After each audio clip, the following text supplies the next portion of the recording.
하나님 감사합니다. 또 오늘 저희들이 주님 앞에 나와 함께 말씀을 나누고 또 주님께서 우리에게 주신 하나님의 뜻을 또 기억하기를 원합니다. 한 분 한 분을 주님 오늘 축복해 주시고 만져 주시소 하나님의 은혜 가운데 오늘 저희가 함께 이야기 나눌 수 있도록 인도해 주시옵소서. 모든 것 주님께 의탁하오며 예수님 이름으로 기도드립니다. 아멘. 조금만 높여 주실래요? 우리 더 적으시죠? 네. 네. 자, 우리 에베소서 지금 나가기로 했고요. 여러분 한번 집에서 다 읽어보셨죠? 6장까지밖에 안 되니까 짧죠? 네. 제가 지난주에 얘기했는지 모르겠는데 에베소서 읽으실 때 사도행전 19장을 같이 읽으시면 에베소에서 있었던 이야기들을 좀 알 수가 있어서 저희가 사도행전 공부 같이 했지만 네, 제가 좀 이야기가 좀 쉬울 것 같다라는 생각을 했고요. 자, 한번 복습해보죠. 지난주에 우리 에베소서 잠깐 했습니다. 개론. 자, 에베소서는 어디에 있는 지역이죠? 보시면 뭐 제가 잘 못 끕니다만 어쨌든 여기가 이제 지금의 말하면 터키 지역이고 여기가 이제 이집트 지역이고 여기가 이스라엘 그죠? 여기 갈릴리 그 다음에 사해가 있고요. 그래서 올라가면 여기 안디옥이 있고 이 그리스 로마는 저쪽 가기 전에 이쪽에 에베소가 소아시아 지역 지금의 터키 지역의 마지막 항구 도시예요. 유럽으로 넘어가는. 그래서 로마의 4대 도시 중에 하나입니다. 굉장히 큰 도시고요. 그리고 이곳은 우리가 왜 사도행전 19장 읽으면 에베소 교회에서 사도 바울이 몇 년 동안 목회를 하냐면 제일 오랫동안 있어요. 얼마나 있을까요? 제일 오래 있던 곳이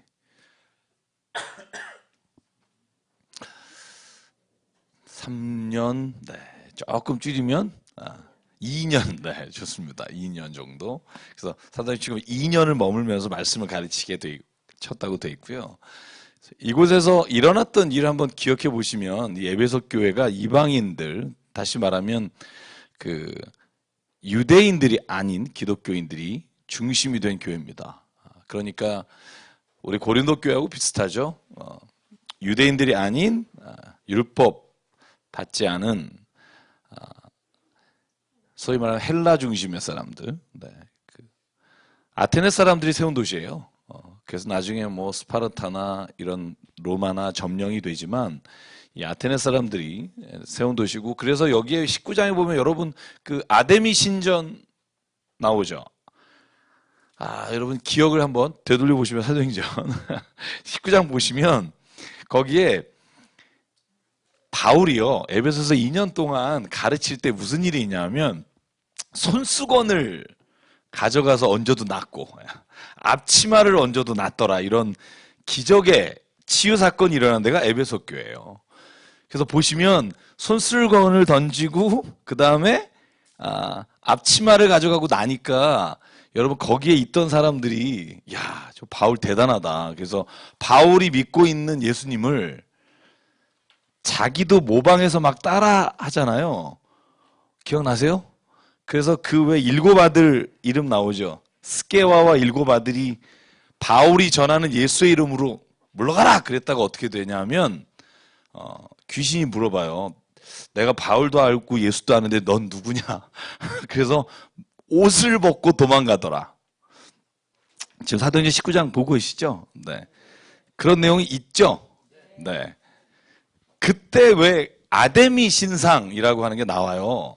그러니까 신상을 만들던 사람, 그 중에 한 사람이 더메드리오라는 사람이 나오죠. 그러니까 누구냐 하면 신상에 은을 입히는 거예요. 그래서 신상을 비싸게 파는데 사도 바울이 이런 신상은 의미가 없다. 우상을 섬기지 마라. 그 말 한마디에 모든 사람들이 나와서 책을 불태우고 신상을 섬기지 않게 돼요. 그러니까 여러분 신상 만들던 사람이 어떻게 돼요? 쪽박을 차요. 그래서 더메드리오를 비롯한 사람들이 사도 바울을 잡아다가 그 연회장에다 이끌어 놓고 막 그를 재판에 넘기고 막 그러려고 할 때 도망가는 이야기가 나오는 게 에베소 교회입니다. 근데 아뎀이라고 번역된 이 아데미가 여러분 그 그리스 신화에 나오는 여신 이름이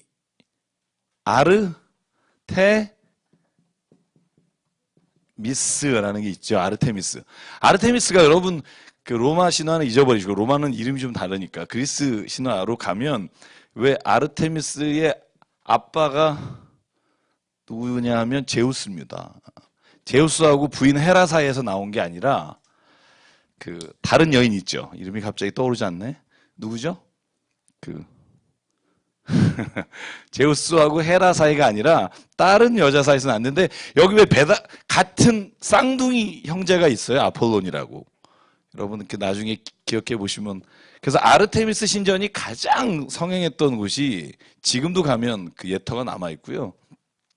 그래서 아데미 신상이라고 말하는데, 이 에베소 교회가 그러니까 지역적으로 볼 때 굉장히 로마의 어떤 문화적으로 풍부함은 있지만, 그러나 그곳에 그리스, 로마 신화에 나오는 그 신상들과 신전들이 굉장히 많아요. 그래서 여러분 한번 터키 지역으로 이제 성지를 가시면, 저도 이제 앞으로 갈 꿈을 가지고 있는데, 제가 예루살렘하고 다른 데만 가봐서 에베소 교회 터전이라고 이 돌 있는 것들을 가게 돼요. 그런데 오늘 편지를 봐도 마찬가지고, 얼마나 이 이방인들 사이에서, 이방 신전 사이에서 신앙을 지키는 게 얼마나 중요한지를 사도 바울이 계속해서 주시는 말씀이 이제 에베소 말씀입니다. 지난주에 저희가 같이 봤던 것처럼 1장부터 3장까지가 복음이 무엇인가, 나는 왜 사도가 됐는가, 우리는 무엇으로 말미암아 구원받는가, 예수 그리스도께서는 죽으신 이후에 어떻게 부활하셔서 지금 무엇을 하시는가, 이런 이야기들이 이제 3장까지 진행이 되고, 4장부터 6장까지는 그러면 우리가 어떻게 그리스도 안에서 살아갈 것인가, 그런 얘기가 4장부터 6장까지 전개가 됩니다. 그래서 오늘 1장부터 3장까지 끝내보려고 하는 생각을 가지고 있으나 상황이 어떻게 될지는 또 모르겠고요. 자, 그래서 오늘 1장이 굉장히 중요합니다. 1장을 저희가 잘 좀 읽게 되면 2장부터 굉장히 쉽게 나갈 수 있고요. 자, 1장 저희가 1절부터 7절까지 저랑 같이 함께 읽겠습니다. 시작. 하나님의 뜻으로 말미암아 그리스도 예수의 사도된 바울은 에베소에 있는 성도들과 그리스도 안에 있는 신실한 자들에게 편지하노니, 하나님 우리 아버지와 주 예수 그리스도로 은혜와 평강이 너희에게 있을지어다. 찬송하리로다. 하나님 곧 우리 주 예수 그리스도의 아버지께서 그리스도 안에서 하늘에 속한 모든 신령한 복을 우리에게 주시되, 곧 창세전에 그리스도 안에서 우리를 택하사 우리로 사랑 안에서 그 앞에 거룩하고 흠이 없게 하시려고 그 기쁘신 뜻대로 우리를 예정하사 예수 그리스도로 말미암아 자기의 아들들이 되게 하셨으니, 이는 그가 사랑하시는 자 안에서 우리에게 거저 주시는 바 그 은혜의 영광을 찬송하게 하려는 것이라. 우리는 그리스도 안에서 그의 은혜의 풍성함을 따라 그의 피로 말미암아 속량 곧 죄 사함을 받았느니라. 아멘. 한 세 가지만 좀 집어서 하고 싶어요. 뭐냐 하면, 오늘 사도 바울이 늘 하는 고백 중에 하나지만 자기를 일컬어 말합니다. 하나님의 뜻대로 말미암아 사도가 됐습니다. 이거는 공통적인 거고요. 또 하나 공통적인 게 있어요. 2절에 우리 아버지와 주 예수 그리스도로부터 뭐와 뭐가 너희에게 있을지어다, 이렇게 말합니까? 은혜와 평강이. 사도 바울이 쓴 모든 편지에는 이 말이 나와요. 근데 이 마틴 로이드 존스라는 그 아주 복음주의 신학자가 이걸 이렇게 말을 해요. 이게 믿음의 시작과 끝이다. 믿음의 시작은 하나님의 은혜로 시작하고, 믿음의 마지막은 우리에게 주시는 평강으로 끝난다. 저는 그 말이 참 멋있는 말 같아요. 그죠?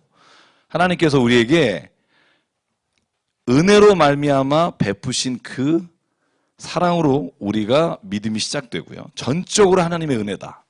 그리고 우리가 진짜 믿음으로 그 은혜를 받은 사람에게는 어떤 일이 일어나냐 하면 평강이 일어납니다.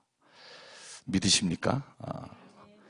내 마음에 지금 평강이 없다. 그러면 내가 지금 하나님의 은혜 자리에서 좀 벗어나 있다라고 생각하면 저는 맞다고 생각해요. 동의하십니까? 별로 안 하세요? 그래서 에베소서에는요, 많이 나오는 단어가 뭐냐 하면 평강, 화평 이런 단어예요. 특별히 그리스도께서 하신 일이 뭐냐? 에베소에서 한마디로 정리해요. 막힌 담, 중간에 막힌 담을 허시사 화평케 하셨다. 그게 에베소가 가지고 있는 하나님이 하신 일이에요. 하나님과 사람 사이에 막힌 담을 허시사 원수 맺는 자녀에서 하나님의 자녀로 바꿔주셨고, 사람과 사람 사이에 막힌 담을 허물어 주시사 우리가 함께 그리스도 안에서 선한 일을 이루어가게 하셨다. 그래서 그리스도 안에서 주시는 가장 큰 복이 뭘까? 에베소서는 말합니다. 평안입니다. 여러분 마음에 평강 있으십니까? 저는 저와 여러분이요, 세상을 살아가면서 가장 해야 될 게 뭘까? 제 자신이 요즘 느끼는 건데, 그게 뭐냐면 내가 지금 평강 혹은 평화, 내가 지금 이걸 내 안에서 밸런스를 맞춰가고 있나를 보셔야 돼요. 내가 너무 지나치게 화난다, 막 분노가 나온다, 내 안에서. 그러면 여러분 그걸 막 그래 한번 저지른 거, 이왕 시작한 거 끝을 봐라. 계속 마음에서 이럴 때, 그때 우리는 하나님이 말하신 평강의 밸런스를 찾아야 돼. 아니다. 아니다. 내가 여기서 다시 하나님이 주신 평강을 잃어버리면 안 된다. 저도요, 화를 내면 끝을 보던 사람이었어요. 근데 그래서 유익한 게 하나도 없어요. 만약에 그래서 유익한 게 있으면 하라는 거예요. 근데 유익한 게 없어요. 내 자신의 심령도 상하고 관계도 깨지고 앞으로 거기 다시는 못 가고, 음식점에서 만약에 그런 일을 하면 거기를 못 가게 되고, 그죠? 사람과 그러면 안 보게 되고. 근데 그게 여러분 처음에는 장소에 따라서 구분이 돼요. 그런데 계속해서 내 안에서 하나님 주신 평강을 내가 은혜 가운데 지켜야겠다는 믿음과 그런 어떤 하나님의 주신 마음을 잃어버리면 이제 장소도 구분이 안 돼요. 교회에서도 그렇게 돼요. 가정에서도 그렇게 돼요. 실은 그래서 무서운 거예요. 제가 늘 말씀드리지만 하나의 죄가 내 마음에 들어오기 시작하면 그 죄가 그 하나로 끝나는 게 아니라 그거로 인해 연속해서 사슬이 돼서 나를 점점 하나님으로부터 멀어지게 가도록 이끌어가는 게 죄의 무서운 힘입니다. 그래서 저는 초장에 여러분이 끊으시길 주의 이름으로 간절히 소망합니다. 초장에 끊으십시오. 처음에 일어났을 때 하나님이 내게 주신 평강을 잃어버리게 하는 것이 있다. 그리고 그때 끊기 시작하면 하나님이 그것을 통해서 주시는 은혜가 있어요. 그게 오늘 사도 바울이 1장에서 말하려고 하는 하늘에서 주시는 신령한 복이에요. 사도 바울은요, 제가 이건 꼭 말씀드려야겠어요. 사도 바울이 말하는 복이 뭘까 하는 거예요. 사도 바울이 말하는 복의 목록에는요, 정말 죄송합니다만 우리가 세상적으로 가지고 있는 복이란 개념이 없어요. 왜냐하면 사도 바울은 오늘 말하는 이 복이 하나님께서 주실 뿐만 아니라 세상에서도 완전하게 주님의 뜻 가운데 살아갈 수 있는 모든 것을 갖춘 것이라고 믿고 있기 때문에. 3절 보실래요? 찬송하리로다 하나님 곧 우리 주 예수 그리스도의 아버지께서 그리스도 안에서 하늘에 속한 모든 신령한 복을 우리에게 주셨다. 근데 그 뒤에 나오는 복의 목록에는요, 우리가 생각하는 그런 세상에서 사람들이 막 추구하는 복이 없어요. 자, 한번 우리 여러분 복이라는 단어가 이 헬라어, 우리 바울이 말하는 복이라는 단어가 뭔지 아세요? 헬라어로? 여러분 유앙겔리온 그러면 여러분 이제 좀 요 정도는 알겠죠? 유앙겔리온 제가 한 4번 얘기했어요. 그죠? 유 하면 좋다란 뜻이에요. 유, 앙겔리온. 그러면 소식이란 뜻이라고 그랬죠. 좋은 소식, 굿 뉴스. 그래서 복음. 그리고 천사가 뭐라고 그랬죠? 앙겔로스라고 그랬죠. 앙겔로스. 그러니까 전하는 자예요. 그 복은 뭐냐 지금? 유로기아라는 거예요. 유로기아. 자, 근데 제가 유라는 단어 있잖아요. 이 유는 영어도 마찬가지로 쓰이는데 웁사낙시아라고 제가 말씀드렸고 좋다라는 뜻이죠. 그죠? 이제 유는 알으실 거예요. 그럼 로기아라는 단어가 있어요. 이 로기한 단어가 뭐냐면 로고스란 단어예요. 로고스란 단어가 뭔지 아시죠? 말씀이에요. 그 복은 원어로 말하면 뭐냐면 로기한데 그 뜻이 뭐냐면 좋은 말씀이에요. 그래서 여러분 고린도전서에는 제가 여러분 말했죠. 15가지 육신에 속한 것에 뭐가 나왔죠? 당 짓는 것과 분열하는 것이라는 게 나왔다고 지난주에 말씀드렸고 오늘에 그래서 보면 하나님이 주시지 않은 우리가 하나님을 떠난 사람에게 나오는 많은 것 중에 가장 강조하는 게 뭐냐면 말이에요. 우리 같이 한번 잠깐 보실래요? 자, 2장 볼게요.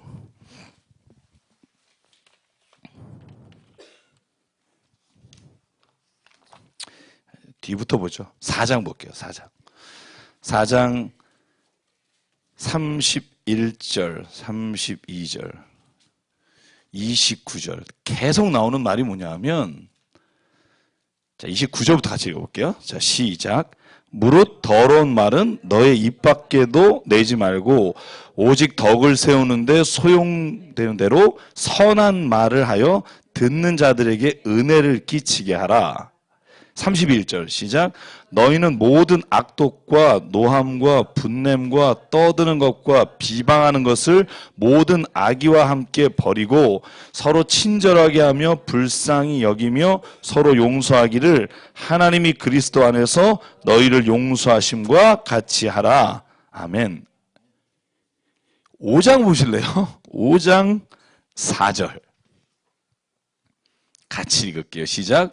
누추함과 어리석은 말이나 희롱의 말이 마땅치 아니하니 오히려 감사하는 말을 하라. 아멘. 여러분 에베소서를요 전체적인 구조로 같이 쭉 정말 여러 번 읽다 보면 이건 에베소서는 다른 것과는 다르게 말에 대한 게 굉장히 많다는 걸 알 수 있어요. 유로기아 복이란 말 하늘의 신령한 복이 뭐냐 하면 좋은 말이에요.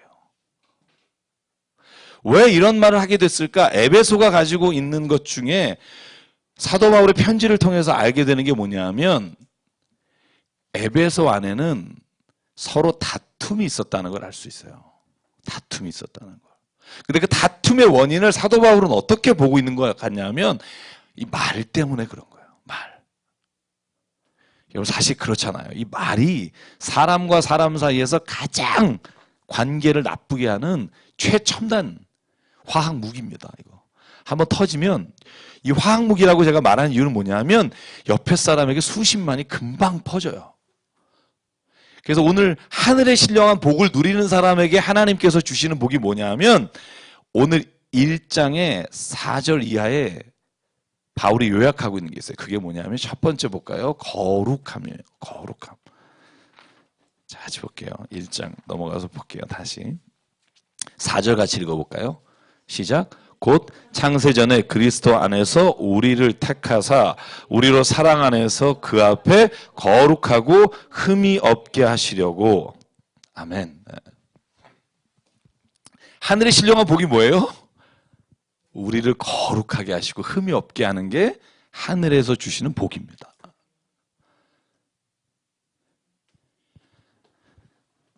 하나님의 뜻은 너희를 향한 하나님의 뜻은 이것이니 너희의 뭐다? 거룩함이라. 여러분 에베소서의 주제 성구라고 하는 거 여러분 저는 우리가 그냥 각 권마다 여러분 신약 구약 66권이잖아요. 그죠? 각 권마다 하나 정도씩만 성경 구조를 외우고 있으면 좋겠어요. 로마서 같으면 주제 성구라고 제가 삼고 있는 로마서 8장의 말씀도 있지만 로마서 12장의 말씀도 있고 그러므로 형제들아 내가 하나님의 모든 자식을 너를 구하노니 이 말씀이나 오늘 에베소 4장 22절과 24절이 우리 교회 이름이에요. 우리 교회 이름이 에베소 4장 22, 3, 4절 24절에 나오는 구절을 교회 이름 세 사람 교회라고 정했고요. 거기에 나오는 거룩이란 단어가 있어요. 자, 22절부터 같이 한번 읽어볼까요? 자, 왔다 갔다 하다 보면 여러분 이제 성경을 이제 밑줄 치게 되고 자기 성경에 좀 22절 같이 읽어볼게요. 시작. 너희는 썩어져가는 구슬 따르는 옛사람을 벗어버리고 오직 너희의 심령이 새롭게 되어 하나님의 의와 진리의 거룩하심을 지으심을 받은 새 사람을 입으라.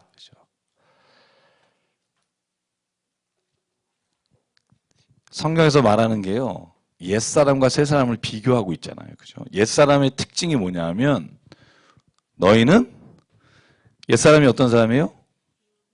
유혹의 욕심을 따라 유혹의 욕심으로 썩어져가는 구습을 따르는 옛사람을 벗어버리고, 그죠? 그 다음에 의와 진리의 거룩함으로 지으심을 받은 새 사람을 입으라. 그러니까 새 사람의 특징이 뭐냐 하면 의와 진리의 거룩함으로 지으심을 받는 거예요. 내가 거룩해지는 건 아니지만 하나님이 우리를 거룩한 자녀 삼아 주시고 하나님의 거룩함으로 우리를 입혀주시는 거죠. 여러분들 이거를 정말 우리가 그러지 않았으면 좋겠어요. 이게 그냥 성경에 있는 말이다 이러지 않았으면 좋겠고 그게 구체적으로 우리에게 이루어질 거라고 믿으십시오. 거룩함으로 의와 진리의 거룩함으로 지으심을 받은 새 사람을 입을 수 있습니다. 사도 바울이 자신 있게 말하는 거예요. 근데 그러려면 중간에 23절이 꼭 있어야 돼요. 너희의 뭐가 새롭게 돼요? 너희의 심령이 새롭게 돼요. 심령이 두 단어예요. 심이란 말이 마음 심자, 그래서 노무스라는 거예요. 그리고 영은 우리가 잘 아는 푸뉴마, 성령이에요. 우리의 영이기도 하고. 그래서 마음과 영이 새롭게 되는 것이 바로 우리가 거룩함으로 지으심을 받은 새 사람을 입는 기준인데, 과정인데, 우리의 마음과 영이 새롭게 되는 게 뭐냐면 에베소서 1, 2, 3장에 나오는 게 그 말이에요. 어떻게 우리가 마음을 새롭게 할 수 있을까? 우리의 심령을 새롭게 할 수 있을까가 이제 1장과 2장과 3장에 말하는 내용이에요. 그럼 어떻게 할 수 있을까? 어떻게 우리가 하나님의 거룩하심을 입은 자녀가 될 수 있을까? 자, 그걸 이제 뒤에 저희가 같이 한번 읽어보도록 하고요. 그래서 5절 한번 읽어볼게요. 시작. 그의 기쁘신 뜻을 따라 1장 5절 시작. 그 기쁘신 뜻대로 우리를 예정하사 예수 그리스도로 말미암아 자기의 아들들이 되게 하셨느니라. 하나님이 우리를 자녀 삼아 주셨다는 거예요. 이 아들들이란 말을 쉽게 말하면 하나님이 우리를 자녀 삼아 주신 이유가 뭐냐 하면 우리를 거룩하게 하시려고 하는 것과 두 번째 6절에 나오는 거예요. 그가 사랑하시는 자 안에서 우리에게 거저 주시는 바 그의 은혜의 영광을 찬송하게 하려는 것이라. 여러분 이 단어가 에베소서에 얼마나 많이 나오는지 1장에 한번 볼까요? 1장에 12절 보실래요? 같이 읽을게요. 시작. 이는 우리가 그리스도 안에서 전부터 바라던 그의 영광의 찬송이 되게 하려 하심이라. 14절 읽을게요. 시작. 이는 우리가 기업의 보증이 되사 그 얻으신 것을 속량하시고 그의 영광을 찬송하게 하려 하심이라.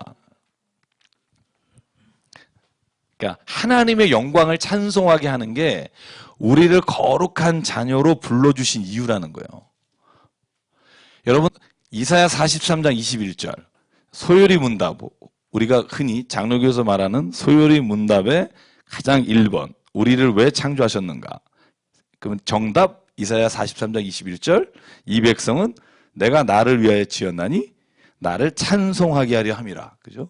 이사야 43장 21절 그게 하나님께서 이사야에게 하신 내가 내 백성 이 사람을 창조한 이유를 말씀하시는 장면이에요. 이 백성은 내가 나를 위하여 지었나니 나를 찬송하게 하려 함이라. 근데 사도 바울도요 고백이 그거예요. 하나님이 우리를 자녀 삼아 주셔서 우리에게 가장 큰 기쁨이 있는데 그게 뭐냐면 하나님의 영광을 찬송하게 하려 함이라. 여러분 하나님을 만난 사람이 하나님의 은혜를 체험하고 하나님의 그 놀라우신 영광을 찬송하게 하는 것 자체가 우리의 삶의 기쁨이라는 거예요. 여러분 이번 주일 찬양 예배 드리잖아요. 오늘 저희가 이제 예배 새벽 공부 끝나고 저녁에 연습을 하는데 제가 그래서 지난 한 주간 정말 찬송을 많이 들었어요. 제가 한 열 몇 시간은 들은 것 같아요. 열 몇 시간. 찬양을 요즘 제가 잘 모르는 찬양부터 시작해서 그러면서 알게 된 게 있어요. 유튜브에 야, 찬양 1시간 27분 너무 좋은 것들이 시리즈로 있더라고요. 그래서 야, 내가 참 찬양을 그동안 새로 나온 찬양이나 이 찬양들을 잘 못 듣고 살았다 이런 생각했는데 우리가 입술로 하나님을 찬양하고 노래하는 것도 찬양이지만 성경에 말하는 찬양은 뭐냐면 하나님을 기쁘게 여기며 사는 삶이 찬양이에요. 기쁘게 여기며 사는 거. 여러분 그 하나님을 기쁘게 여기는 사람에게 하나님이 평강을 주시지 않겠느냐는 거예요. 하나님 평강 주신다는 거죠. 여러분 하나님이 우리를 자녀 삼아 주시고 신령한 주신 복이 뭐냐면 거룩하게 하시는 것과 찬송하게 하시는 거예요. 저는 그것이 왜 복이 될까? 여러분 우리가 오늘 에베소서 이야기 나누다 보면 아마 저에게 주신 은혜를 깨닫게 된다고 생각하고요. 그래서 7절만 다시 한번 읽을게요. 시작. 우리는 그리스도 안에서 그의 은혜의 풍성함을 따라 그의 피로 말미암아 속량 곧 죄 사함을 받았느니라. 아멘. 자, 이제 여기를 한번 보시죠. 사도 바울이 말하는 복, 사도 바울이 말하는 거룩, 사도 바울이 말하는 하나님의 영광을 찬송하는 게 다 어디서부터 시작되냐면 죄 사함 받은 것에서 시작된다는 거예요.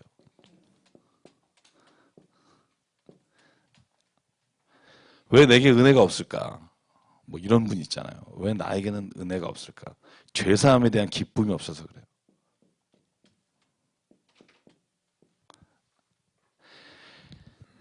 진짜 하나님의 은혜를 체험하고 그 안에서 살고 싶으시면 사도 바울이 말하는 게 제가 말하는 게 아니라 하나님 앞에 죄사함의 은혜를 체험하십시오.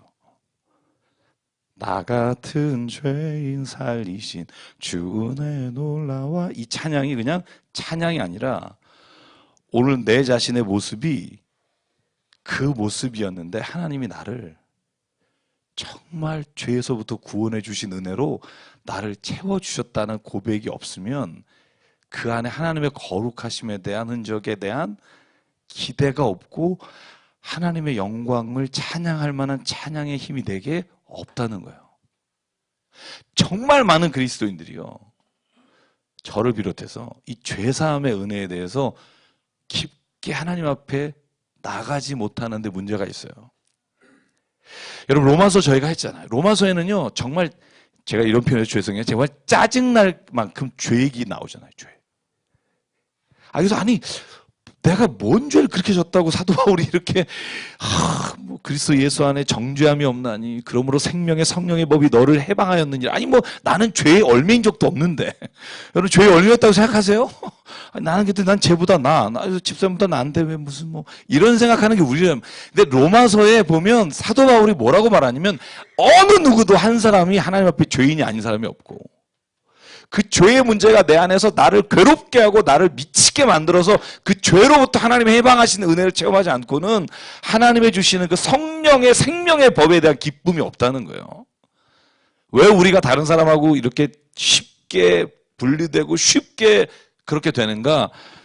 내 안에 죄의 문제를 보지 못했기 때문이고 죄 얘기 들으면 아직도 기분이 나쁘다. 사도 바울은요. 죄 자체가 하나님 앞에서 사함받은 은혜를 체험하면서 사도 바울은 내가 사도가 됐다고 고백해요. 어떤 죄예요? 바울이 말하는 죄는요, 하나님을 떠난 죄예요. 근데 사도 바울이 왜 하나님을 떠났다고 생각해요? 하나님을 율법을 지키면서 엄청나게 하나님의 뜻대로 살려고 애썼던 사람이잖아요. 근데 율법의 행위로는 자기가 했으나 그 마음의 심령에 하나님의 그 사랑의 충만함이 없어서 다른 사람을 정죄하며 미워하며 싸우며 다투며 분냄과 시기함과 이 모든 것들이 어디서 왔냐면 하나님을 율법적으로 만난 자기에게서 나타난 결과라는 거예요. 오늘 나오는 단어가 다 보세요. 사랑 안에서예요. 이건 제가 셀 수 없을 만큼 많아요. 너희가 죄 사함을 입고 너희가 거룩함을 입는 한 가지 가장 중요한 단서가 있는데 사랑 안에 거하라. 제가 몇 개만 볼게요. 자, 4절에 뭐라고 말해요? 우리로 사랑 안에서. 6절 볼까요? 그가 사랑하시는 자 안에서. 이 뒤에도요 계속 반복되는 게 뭐냐면 하나님의 사랑 안에 거하는 자가 죄로부터 하나님이 주시는 해방의 기쁨이 있다는 거예요. 사랑을 깨닫는 사람. 저는 그리스도 교회에서 이 죄사함의 기쁨에 대한 감격이 없으면 그 교회는요 싸움이 있습니다. 제가 볼 때 늘 그런 것 같아요. 어떤 교회가 싸우는 거야? 죄사함의 감격이 없는 교회 싸우는 것 같아요. 어떤 사람이 그 마음에 평안이 없는가? 죄사함의 감격이 없는 사람. 나 같은 죄인을 살려주셨는데 내가 저거 용서 못할까? 다같이 진짜 오늘도 돌아서면 내 마음에 악한 것이 늘 있는데 내가 저 사람의 저거 용납 못할까? 그럼 저는요 그게 그리스도인에게 주시는 은혜인 것 같아요. 참아야지. 안 돼요. 안 돼요. 참는 건 내가 하는 거지만 하나님의 은혜로 말미암아 내가 누군가를 용서하는 건 내 힘이 아니라 하나님의 힘으로 하는 것이기 때문에 달라요. 사도 바울이 말하는 게 그거예요. 우리가 하나님의 신령한 복을 받았다. 그 복이 뭐냐? 죄사함의 은혜라는 거예요. 구속, redemption. 죄사함 곧 구속을 받았다. 하나님이 우리를 내 거 삼아 주셨다는 말입니다. 그것이 8절 9절에 보면 하나님의 비밀이라는 거예요. 이 비밀을 깨달은 자가 있고 깨닫지 못한 자가 있는데 깨닫지 못한 자는 하나님 밖에 있는 자요. 외인이요. 하나님을 모르는 자라는 거예요. 그런데 이걸 깨달은 자는 하나님 안에 들어오는 자예요. 그 사람이 율법으로 말미암아 할례를 받든 받지 않든 그 사람은 이미 하나님의 구원한 자녀가 됐다는 거예요. 여러분 이 복음의 신비함이 우리에게 비밀이 드러났다는 거예요. 그죠? 18절부터 먼저 볼게요. 그러면 어떻게 되느냐? 우리의 눈이 이 비밀을 깨닫는 사람은 눈이 밝아져서 하나님이 세 가지의 축복을 주신다는 거예요. 세 가지의 은혜를 주신다는 거예요. 여러분의 답답한 거 있잖아요. 인생의 질문. 자, 세 가지가 뭘까요? 한번 볼까요? 18, 19, 20절 까지만 일단 18, 19 두 절만 볼게요. 시작. 너의 마음의 눈을 밝히사 그의 부르심의 소망이 무엇이며 성도 안에서 그 기업의 영광의 풍성함이 무엇이며 그의 힘의 위력으로 역사하심을 따라 믿는 우리에게 베푸신 능력의 지극히 크심이 어떠한 것을 너희로 알게 하시기를 구하노라. 아멘. 하나님 안에서 그 비밀을 알게 되고 마음의 눈을 열면 첫 번째로 하나님이 주시는 게 뭐냐면 첫 번째 뭐죠? 부르심의 소망을 주신다는 거예요. 부르심의 소망. 쉽게 말하면 하나님이 나를 왜 여기에 보내셨는지, 왜 부르셨는지, 그리고 그 부르심을 통해 하나님이 어떤 일을 하시려는지를 내가 소망을 갖게 된다는 거예요. 여러분 그런 소망 있으십니까? 이렇게 껄쩍지근하신, 네. 소망이 있어요. 하나님이 부르심에 대한. 뭐 엄청난 거 생각하시는 분이 있을 거예요. 그죠? 근데 사도 바울이 말하는 소망이 뭐냐면 이 소명 혹은 사명 이 두 단어를 합쳐서 우리가 calling하고 vocation이라는 단어를 쓰는데 이 소명은 부르심에 대해서 내가 해야 될 일을 찾는 건데 그것이 특별한 게 아니라는 거예요. 어떤 선교를 가거나 어떤 엄청난 곳에 내가 가는 게 아니라 내가 지금 여기에 왜 있는지를 아는 거예요. 내가 이 가정에 왜 있게 하셨는지. 내가 눈을 밝히 열어보니까 심령이 새롭게 되니까 여기에 내가 있는 이유가 이것을 위해 하나님이 보내셨구나 하는 걸 깨닫는 거예요. 우리 교회에 내가 왜 있는지, 내가 이 일을 통해서 이 사람들과 왜 이런 관계에 있는지 하나님이 그걸 알게 하셨다는 거예요. 여러분 그게 하나님 안에서 믿음으로 살아가는 자에게 주신 축복입니다. 그걸 발견하는 게 어렵지 않고요. 저는 그걸 발견하는 것은 모든 사람에게 주신 하나님의 은혜라고 생각해요. 다만 그걸 발견하고 눈 감는 사람이 있고 발견하고 십자가의 은혜로 내가 무릎을 꿇는 사람이 있을 뿐이에요. 저는 저와 여러분이 무릎 꿇는 사람이 됐으면 좋겠어요. 이 일은 이걸 내가 왜 해야 돼가 아니라 하나님 이 일을 내게 알게 하신 분도 주님이시라면 내가 이 일에 무릎 꿇습니다. 내가 행하게 도와주십시오. 그 고백이 있는 사람을 통해 하나님이 일하시고요. 그렇게 깨닫는 사람에게 하나님이 또 주시는 게 있다는 거예요. 뭐냐면 두 번째, 성도 안에서 기업의 영광의 풍성함이 무엇인지 안다. 이 번역이 좀 어려워요. 이 기업의 그 영광의 풍성함이, 기업이라는 게 이게 헤리턴스라는 말이에요. 하나님이 내게 주신 유업, 내게 주신 유산. 하나님이 내가 그 소망을 가지고 소명을 행할 수 있도록 주신 무엇. 사람마다 다 있다는 거예요. 그걸 사도 바울이 있다 2장 3장에 뭐라고 말하냐면 은혜로 주신 각 사람의 분량이라는 표현을 해요. 그리고 에베소 4장에 가면 그게 뭐가 되냐면 어떤 사람을 이고로 부르셨고 어떤 사람을 사도로 부르셨고 어떤 사람을 부르셨고 부르심에 다 다른 하나님이 주시는 그 유업, 그것이 얼마나 내게 있는가를 보여주신다. 얘 내게 이런 게 있었네. 하나님이 이걸 나한테 부어주셨네. 이거를 소명을 찾는 동시에 깨닫게 되는 거예요. 옛날엔 몰랐는데. 이런 게 내게 있었네? 여러분, 그런 게 하나씩 아마 있을 거예요. 분명히. 믿음 안에 내가 들어와서 하나님 만나고 다니까, 야, 내가 이런 걸 주셨네? 그거를 풍성함을 깨닫게 되고, 세 번째, 우리에게 베푸신 능력의 크심이 어떠한지를 깨닫게 될 것이다. 영어 성경에 이렇게 되어 있어요. Great power. 우리 안에 있는 엄청난 능력, 엄청난 힘이 있다는 걸 알게 하신다.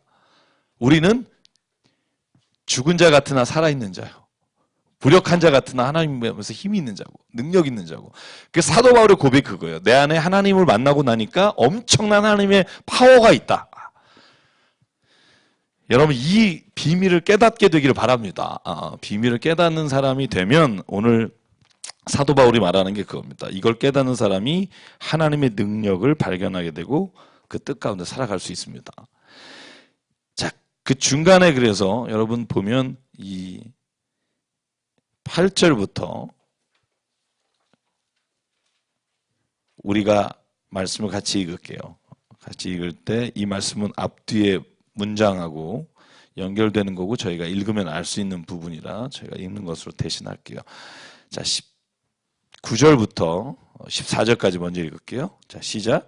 그 뜻의 비밀을 우리에게 알리신 것이요 그의 기뻐하심을 따라 그리스도 안에서 때가 찬 경륜을 위하여 예정하신 것이니 하늘에 있는 것이나 땅에 있는 것이나 다 그리스도 안에서 통일되게 하려 하심이라. 모든 일을 그의 뜻의 결정대로 일하시는 이의 계획을 따라 우리가 예정을 입어 그 안에서 기업이 되었으니 이는 우리가 그리스도 안에서 전부터 바라던 그의 영광의 찬송이 되게 하려 하심이라. 그 안에서 너희도 진리의 말씀 곧 너희의 구원의 복음을 듣고 그 안에서 또한 믿어 약속의 성령으로 인치심을 받았으니 이는 우리 기업의 보증이 되사 그 얻으신 것을 속량하시고 그의 영광을 찬송하게 하려 하심이라. 아멘. 그리고 뒤에는 15절에는 내가 너희의 믿음과 너희 성도의 사랑을 내가 듣고 하나님 앞에 감사하기를 그치지 않았다. 그리고 뒤에 보면 그걸 통해서 기도하는 장면이 나오고요. 여러분, 이 비밀이란 말 에베소서에 무려 4번 반복돼요. 하나님의 비밀의 경륜. 여러분 3장 읽다 보면 3절, 4절, 9절에 계속 나오는 단어가 비밀이란 단어예요. 하나님은 비밀을 깨닫게 해주셨다는 거예요. 그리스도인들에게. 비밀을. 그 비밀이 아까 말한 하나님이 당신을 왜 창조했는지, 왜 이 땅에서 하나님의 행하시는 일들이 우리 안에서 역사하는지에 대한 걸 알게 하셨다는 거고요. 하나님의 자녀가 되는 권세에 대해서 사도 바울과 사도 요한이 아주 비슷해요. 여러분, 사도 바울도 늘 말하죠. 내가 하나님께서 사도로 선택해 주신 것은 사람하고 의논한 것이 아니고, 그죠? 혈통을 한 것이 아니다 할 때 우리가 요한복음 1장 12절 같이 했잖아요. 기억나시죠? 영접하는 자 곧 그 이름을 믿는 자들에게는 하나님의 권세를 주셨으니 이는 혈통으로나 육적으로나 사람의 뜻으로 난 것이 아니요 오직 하나님으로부터 난 자니라. 이게 요한복음 1장 12절이고요. 사도 바울이 편지에서 고백하는 모든 고백이 그거예요. 나는 하나님이 나를 부르셨다. 그래서 오늘 하나님의 자녀가 되는 오늘 오전에 나오는 자기들의 아들들이 되게 하셨다. 자기 아들들이 되게 하셨다. 하나님의 자녀가 되게 하셨다. 그 이유가 뭐냐? 에베소 4장 24절 새 사람이 되게 하려고. 그래서 오늘 새 사람이 어떤 사람인가에 대해서 이제 나올 텐데 한번 2장 볼게요. 2장. 자, 2장이 이제 평화에 대해서, 화평에 대해서, 예수 그리스도에 대한 말씀이 가장 많이 나오고요.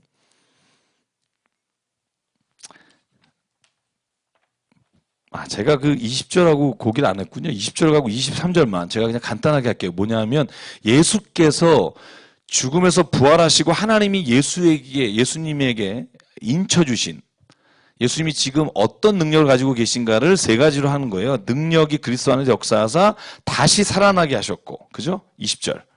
그리고 하늘에 자기 모든 오른편에 앉히사 통치와 권세와 능력과 주권과 이 세상뿐 아니라 오는 세상에 일컫는 모든 위에 뛰어나게 하셨고, 예수님에 관한 말씀입니다.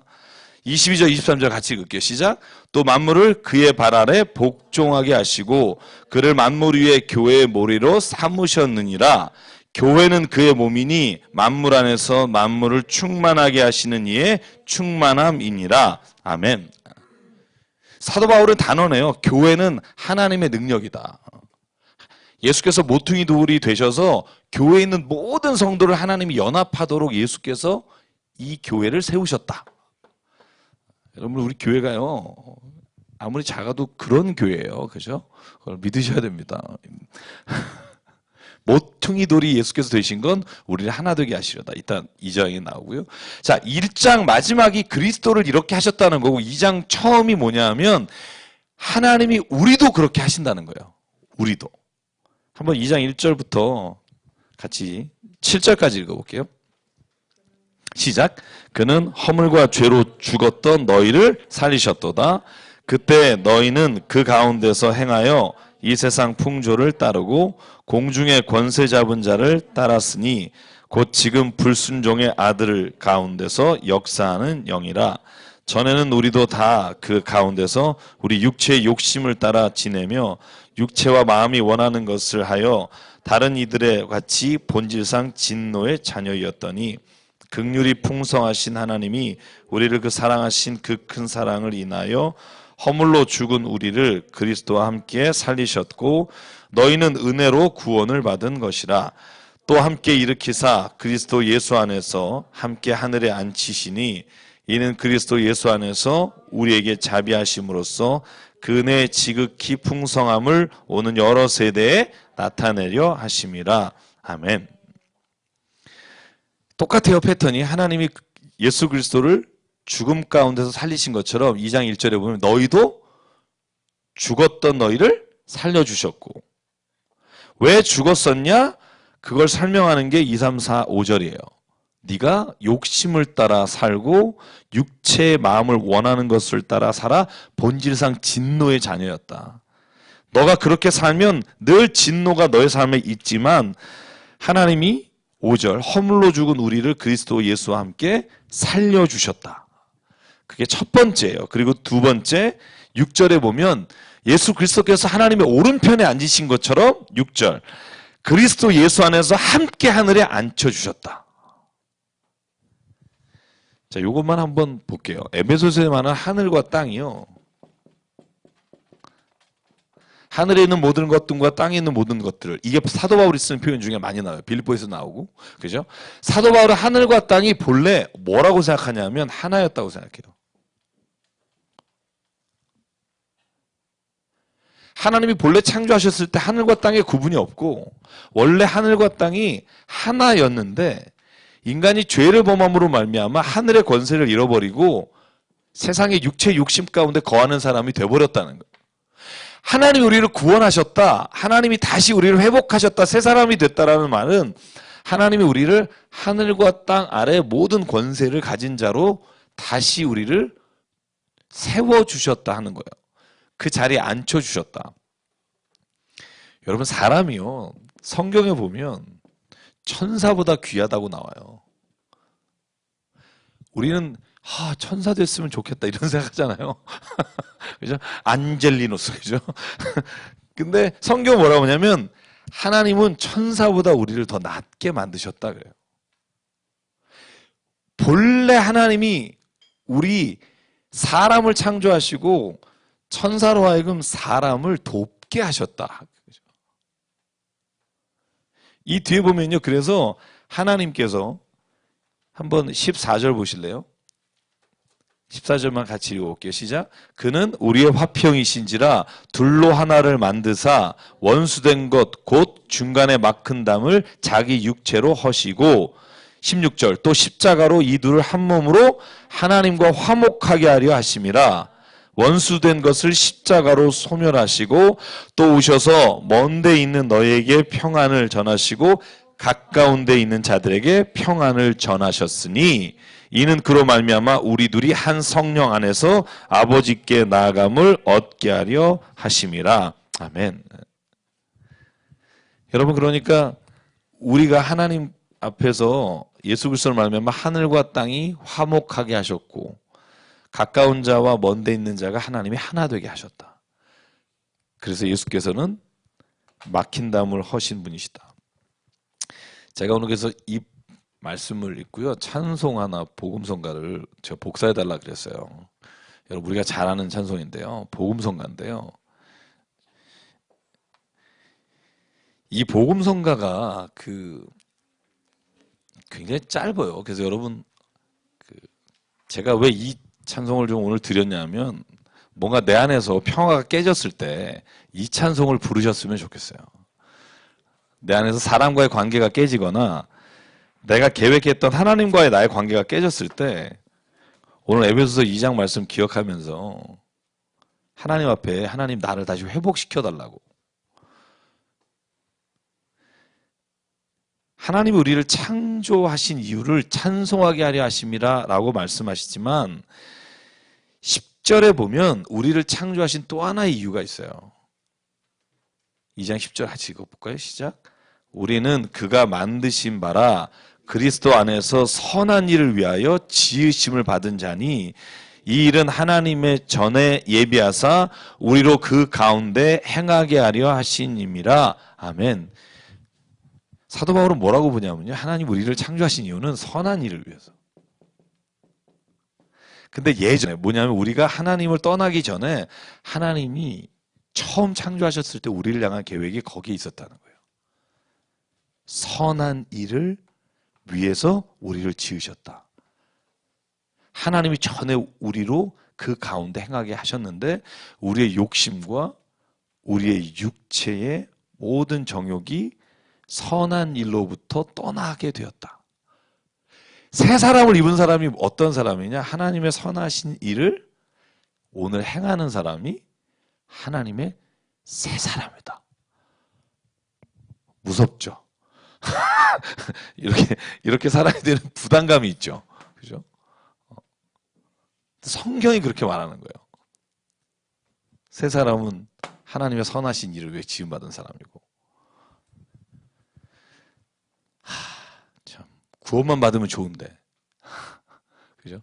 예수 믿고 딱 구원받아서 이 세상에서 정말 막 모든 일이 잘 되고 이게 창조의 목적이면 좋은데 구원받은 자에게 하나님이 주시는 하나님의 복은 뭐냐면 선한 일을 행하게 하는 게 복이에요.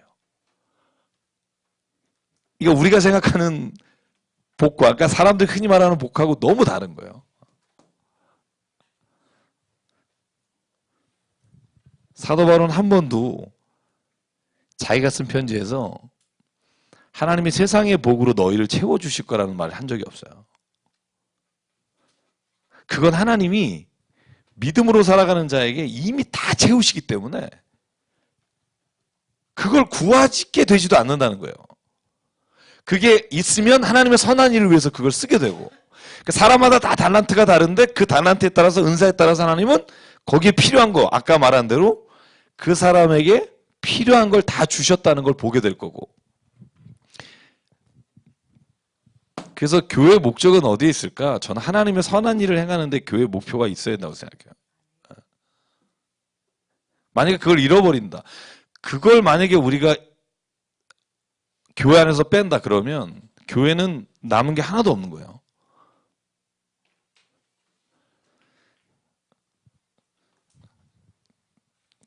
갑자기 부담스러우시죠? 그죠? 예, 갑자기 교회가 갑자기 부담스러워지는 거죠. 예. 제가 그 박영선 목사님이 쓰신 우리 여기 남포교회 오셨는데 계신데 구원 그 이후라는 책이 있어요. 저는 그 책이 제가 젊었을 때 읽었고요. 지금도 제 서재에 있는데 제게는 굉장히 충격적이었었어요. 예. 구원받는 게 목적이잖아요. 우리가 구원받으러 온다는데 그분이 굉장히 오래전에 쓰셨죠. 그 목사님이. 구원 이후. 그러니까 구원을 우리 교회의 목적으로 삼는 게 아니에요. 그 목사님의 말씀은 구원은 우리에게 이미 온 거고 그 이후에 뭘 어떻게 할 것인가에 대한 게 우리 삶에 있어서의 하나님의 인도하심이 없거나 계획이 없으면 그건 문제라는 거예요. 그래서 제가 언젠가 꼭 한번 그 설교를 하려고 계속 원고를 모으고 있어요. 구원받은 이후에. 실은 우리는 다 그렇잖아요. 예수 믿고 구원받으세요. 그럼 그 다음에 뭐 해야 되는데요를 말해준 사람. 그 다음에 하나님이 복 주실 거예요. 아들도 잘 될 거고 여러분이 하시는 모든 게 잘 될 거고 이제 그 다음 레파토리는 뻔해요. 뭐 안 봐도 알아. 그죠? 근데 성경은 그렇게 말하는 게 아니라는 거예요. 구원받은 이후에 사도 바울은 뭐라 그래요? 환난을 당할 거다. 오늘 뭐라고 그래요? 좀 이따 나와요. 내가 여기에서 감옥에서 환난 받고 있다. 그런데 그것이 너에게 유익하다. 너의 영광이다. 이게 참 우리가 생각하고 있는 패턴하고 너무 다른데 우리가 여태까지 성경에 말하는 패턴이 아니라 내가 원하는 패턴을 듣고 사는 거죠. 구원받은 이후에 하나님은 우리로 하여금 이 땅에 선한 일을 위해 부르셨고 그 일을 위해 우리를 쓰실 거다. 이게 기쁨이다. 이게 사도 바울의 고백이에요. 그게 진짜 복이다. 하늘을 주시는 복. 그러니까 하나님이 우리를 믿는 사람을 통해서 이 땅을 변화시킬 수 있으시다고 믿는 거예요. 사도 바울은. 자, 우리 한번 그 찬송 불러볼까요? 불러보고 싶어서 진짜 우리 복사했는데요. 네. 외우시는 분이 있을 거라고 생각해서 뭐 많이 안 했어요. 피아노까지 생각지 않았는데. 네, 네.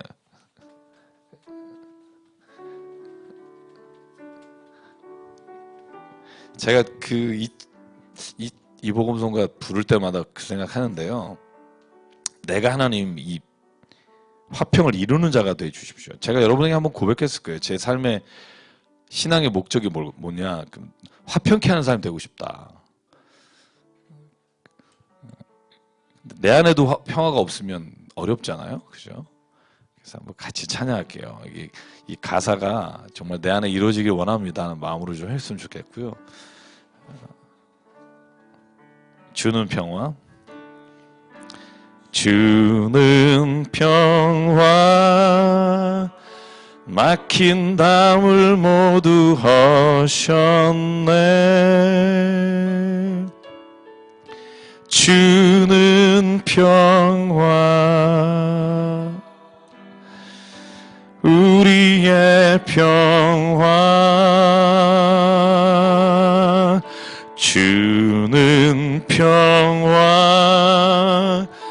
막힌 담을 모두 허셨네. 주는 평화 우리의 평화 염려 다 맡겨라. 염려 다 맡기라. 주가 돌보시리. 주는 평화 우리의 평화 염려 다 맡기라. 주가 돌보시리. 주는 평화 우리의 평화. 아멘. 저는 저희 안에 하나님이 평화를 이뤘으면 좋겠어요. 저와 여러분 안에 죄에 대하여 평화를 이뤘으면 좋겠고 내 욕심에 대하여 하나님이 내려놓게 하시고 평화를 주셨으면 좋겠고, 다른 사람과의 관계에 대하여 하나님이 평화를 주시면 좋겠고. 그래서 제가 어제 어느 가정에 신방 갔을 때 나눈 말씀인데요. 빌립보서 4장. 아무것도 염려하지 말고 오직 모든 일에 기도와 간구로 너희 구할 것을 감사함으로 하나님께 아뢰라. 그리하면 모든 지각에 뛰어나신 하나님의 평강이 그리스도 예수 안에서 너희 마음과 생각을 지키시리라. 그래서 이 평화를 주신다는 거, 저는 그게 전 에베소서를 읽으면서 저에게 가장 굉장히 강하게 왔던 것 같아요. 저는 지금도 아마 다음 주도 저희가 계속 에베소서를 하겠지만, 이 평화에 대한 단어가 저에게 정말 이렇게 막 마크 찍듯이 이렇게 탁 와서 박혔는데요. 그래서 제가 오늘 막 이렇게 계속 우리 김식일 집사님 아드님 오늘 병원에 가서도 너무 감사하게 어떻게 결과 나왔어요? 아멘. 한 3시간 반을 그 아드님 같이 이렇게 기도하고 제가 꼭 껴안고 기도했더니 어쩜 그렇게 막 제 품에서, 제가 푹신푹신하잖아요. 그래서 헤어나오질 못하고, 그래서 제가 그걸 느꼈어요. 오늘 말씀을 준비하고 가서 그런지 이렇게 반응만 보면 정말 거의 뭐 질겁을 하는, 2-3시간을 바늘을 못 꽂고 막 그랬다는데, 기도하고 이렇게 탁 했더니 정말 용감하게 가서 하는 걸 보면서, 정말 우리 안에서 하나님이 행하시는 일은 제한이 없으시구나. 솔직히 두려운 마음으로 좀 가긴 갔어요. 내가 갔는데 또 안 되면 어떡하나 또 이런 생각도 어제부터 기도하고, 또 전정훈 집사님도 어제 저녁에 병원에 갔는데 아이가 또 어제 건강해지고. 그래서 저는 하나님이 그 모든 것들을 통해서 깨닫게 하시는 게 있다는 생각을 해요.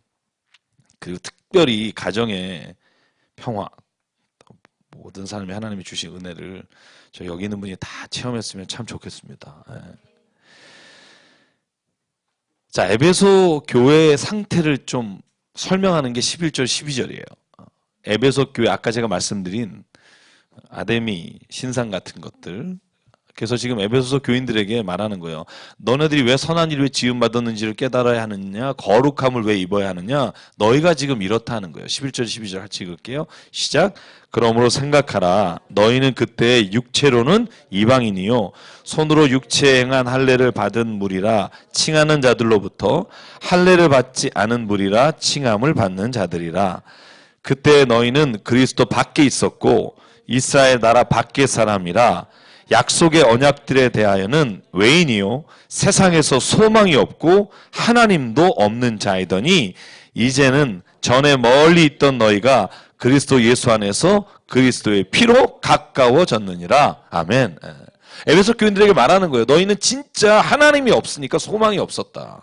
네가 가지고 있었던 그 소망들, 세상에서 어떤 걸 이루고 하는 그 소망은 진짜 소망이 아니다. 세상의 헛된 소망이다. 필요 없다는 게 아니라 이것이 인생의 목적으로 살 만한 것들이 아닌데 너희는 그걸 목적으로 삼고 살았다. 그리고 그거로 인해 슬퍼하고 그거로 인해 절망하고.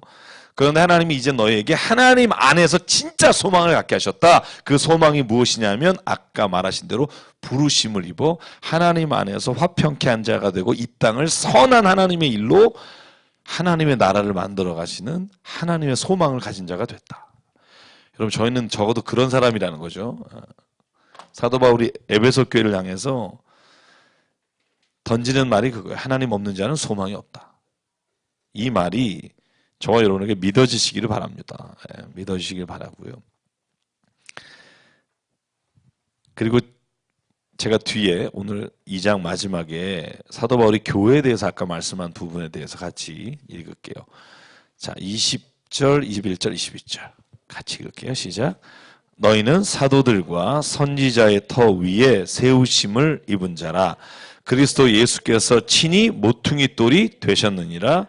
그의 안에서 건물마다 서로 연결하여 주 안에서 성전이 되어가고 너희도 성령 안에서 하나님이 거하실 처소가 되기 위하여 그리스도 예수 안에서 함께 지어져 가느니라. 아멘. 교회가 어떤 곳이냐? 오늘 사도 바울이 말해요. 예수께서 모퉁이 돌이 되셔서 하시는 역할이 뭐냐 하면 그 건물이 서로 연결되게 하셨다. 그래서 결국 어떻게 되게 하셨느냐? 함께 지어져 가게 하신다. 여러분 이 말이 멋있는 단어예요. 내가 혼자 우뚝 쓰는 게 아니라 함께 지어져 가게 하시는 거예요. 교회는. 한 사람이 아주 뛰어나고 잘나서 그 사람이 이렇게 높여지는 것이 아니라 서로가 하나님 안에서 이렇게 지어져 가는 거예요. 그래서 여러분 좀 눈에 안 차는 사람 있어도요. 하나님이 저 사람도 나에게 보내주셨다. 이렇게 믿는 게 중요합니다. 그러면 하나님이 같이 세워지게 하세요. 같이 세워지게. 가족 중에도 좀 마음에 안 드는 사람이 있으면 나에게 선물로 주셨는데 참 힘드네. 참 같이 지어져 가게 하시려고 하는데 왜 나만 손해보는 거 같냐 이런 생각 드시면 이렇게 이지영 권사님처럼 교회 오십시오. 제가 오늘 왜 왔는지 알고 있어요. 이렇게 힘들 때마다 그죠? 그 놈을 같이 세워지게 하시려고 하나님이 이렇게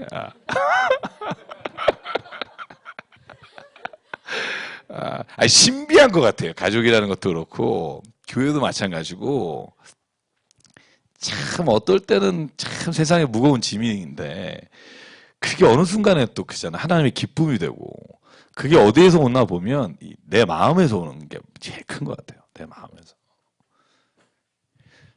제가 늘 강조하며 말씀드리지만 내 마음이 일단 평안과 하나님의 천국이 이루어지면 다른 외부로서 오는 것들을 다 하나님께서 하나님의 나라의 것으로 바꾸시는 능력을 주세요.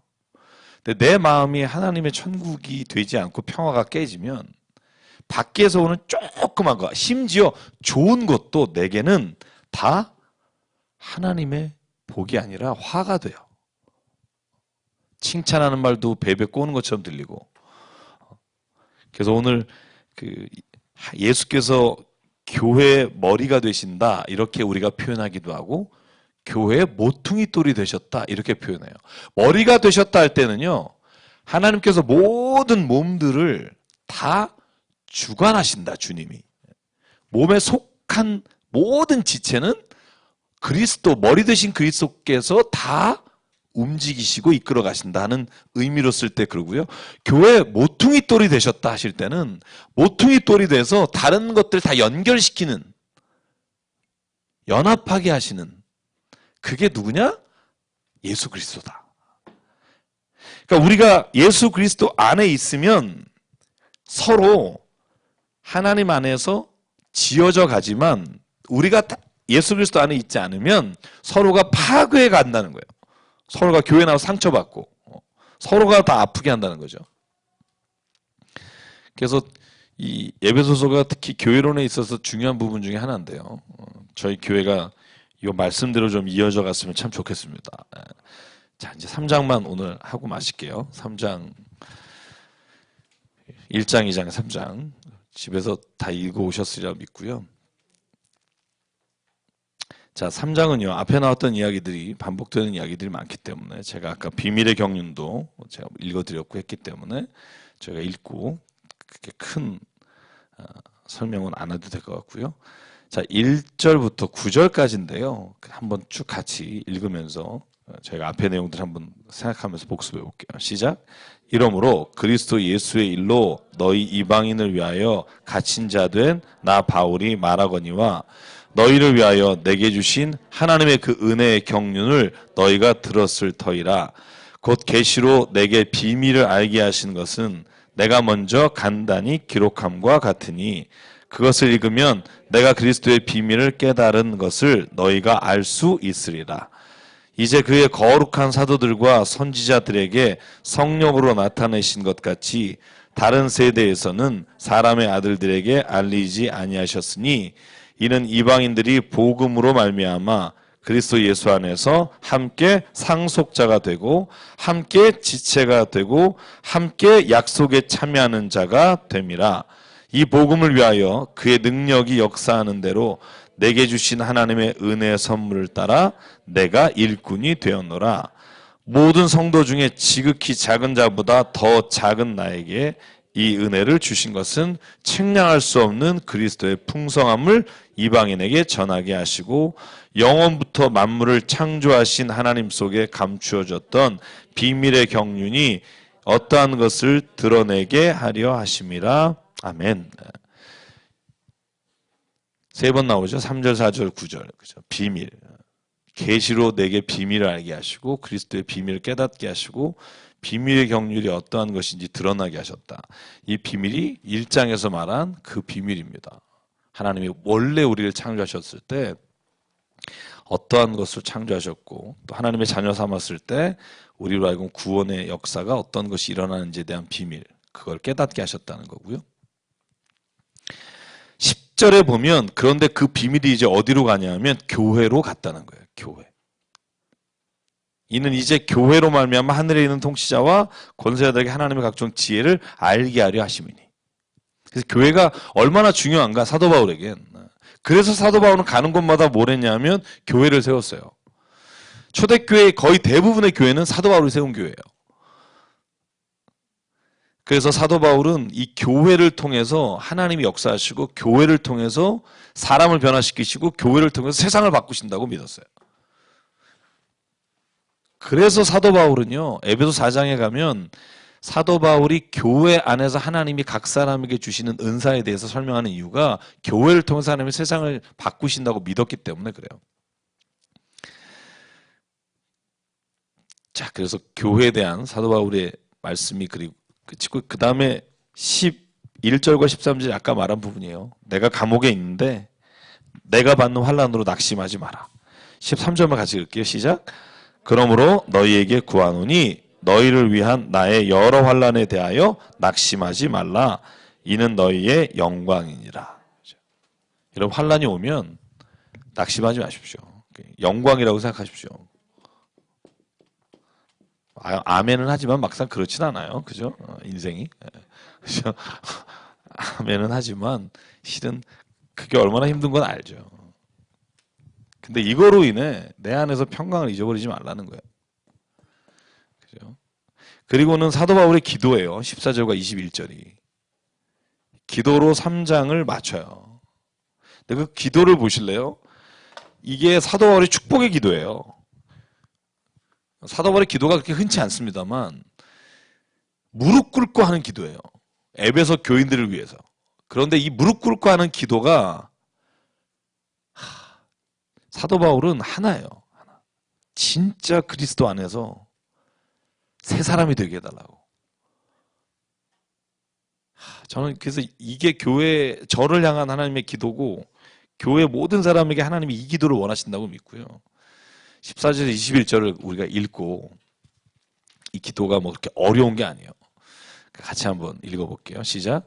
이러므로 내가 하늘과 땅에 있는 각 족속에게 이름을 주신 아버지 앞에 무릎을 꿇고 비노니 그의 영광의 풍성함을 따라 그의 성령으로 말미암아 너희 속사람을 능력으로 강건하게 하시오며 믿음으로 말미암아 그리스도께서 너의 마음에 계시게 하시옵고 너희가 사랑 가운데서 뿌리가 박히고 터가 굳어져서 능히 모든 성도와 함께 지식에 넘치는 그리스도의 사랑을 알고 그 너비와 길이와 높이와 깊이가 어떠함을 깨달아 하나님의 모든 풍성하신 것으로 너희에게 충만하게 하시기를 구하노라.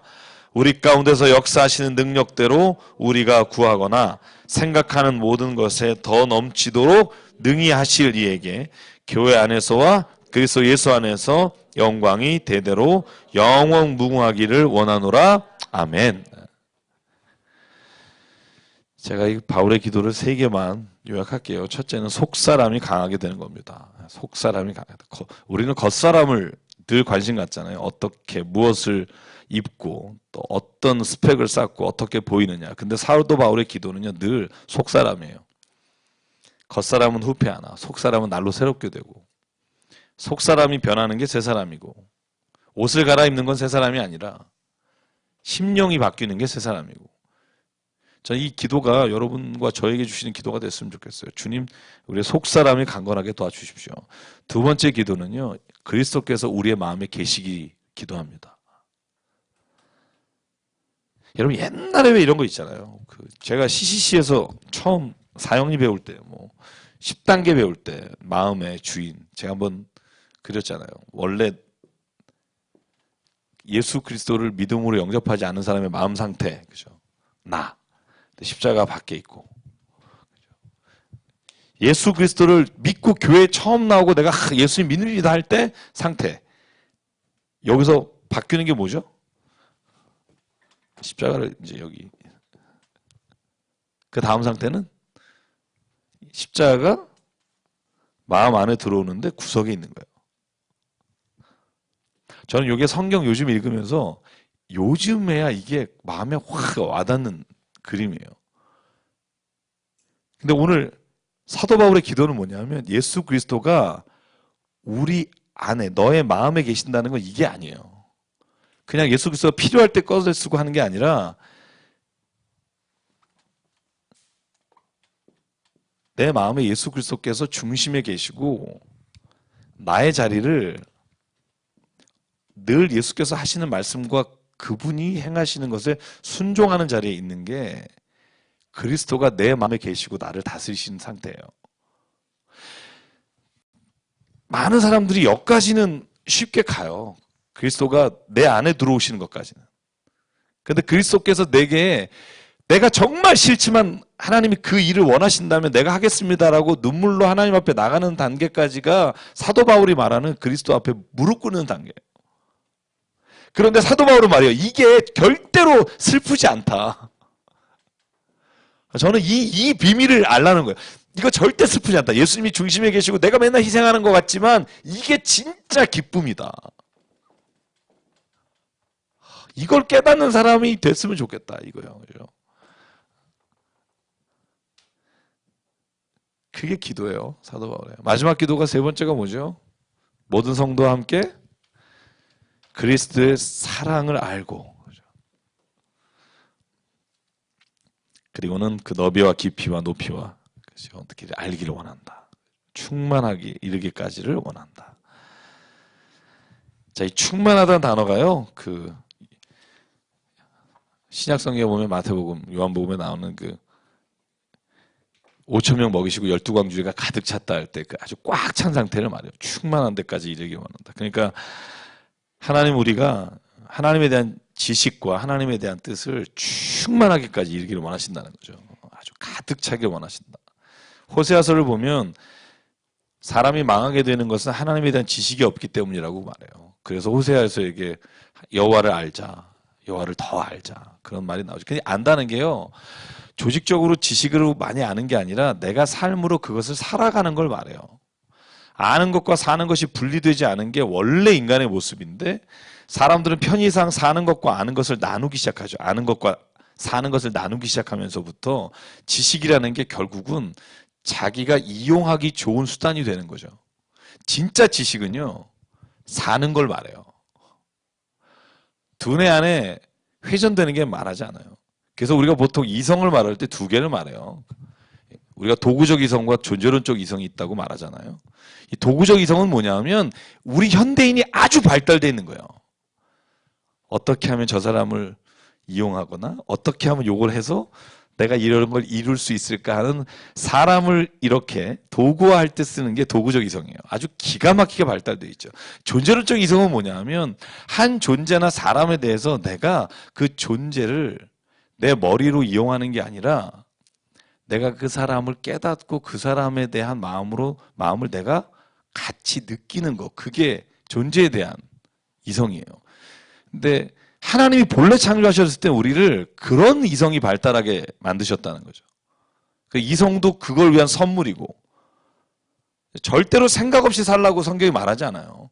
그런데 그 생각이라는 게 결국은 인간이 자기를 위한 도구화시키는 생각이 아니라 하나님이 본래 주신 생명에 대한 그 고귀한 생각들, 그걸 잃어버리고 사는 거죠. 그래서 오늘 하나님이 충만한 것으로 너에게 충만하게까지 하기를 구하노라 할 때, 이 충만이라는 단어는요, 우리가 생각하는 게 아니라 하나님 우리 안에 부어주시는 충만함입니다. 그래서 저는 이 기도가 저희가 교회 안에서 드리는 서로를 위한 기도가 됐으면 좋겠어요. 한번 여러분 한번 외워보십시오. 그냥. 네. 그죠? 우리 안에 속사람이 강건하게 되길 원합니다. 두 번째, 우리가 네, 예수가 내 마음에 계시는 거. 세 번째, 사랑으로 서로를 알게 되는 거. 자, 이 모든 것들이 저희 안에 이루어지길 바라고요. 자, 오늘 말씀 여기까지 할게요. 혹시 질문 있으세요? 질문 있으시면 에베소 읽다가 이해가 안 가는 부분이나 아니면 뭐 새로운 혹시 뭐든 살아가면서 뭐 있으세요? 네, 둘 중에 하나죠. 완전히 이해하셨거나.